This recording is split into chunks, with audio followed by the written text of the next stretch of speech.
ભરૂચ શહેરમાં બીએપીએસ સ્વામિનારાયણ મંદિરને ઉડાવી દેવાની ધમકી મળતા ચકચાર મચી ગઈ છે।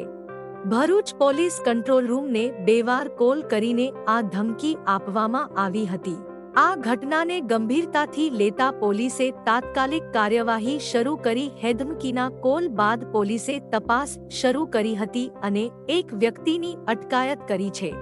આરોપીએ તેના ભાઈઓ સાથેના વિવાદમાં ફોન કરીને ખોટી માહિતી આપવાનો ગુનો કર્યો હતો। પ્રાથમિક માહિતી મુજબ આ કોલ દહેજ બાયપાસ રોડ પરથી કરવામાં આવ્યો હતો। ભરૂચના જાડેશ્વર વિસ્તારમાં આવેલા સ્વામિનારાયણ મંદિરમાં બોમ્બ બ્લાસ્ટ કરવાની ખોટી ધમકી આપનાર યુવકને પોલીસે ઝડપી પાડી તેના વિરુદ્ધ કાયદેસર કાર્યવાહી શરૂ કરી છે। મળતી માહિતી અનુસાર આરોપી યુવકે પોતાના પરિવાર સાથેના વિવાદને લઈને ખોટી માહિતી આપી હતી, જેને ગંભીરતાથી લેતા પોલીસ તંત્રએ તાત્કાલિક તપાસ આરંભી હતી।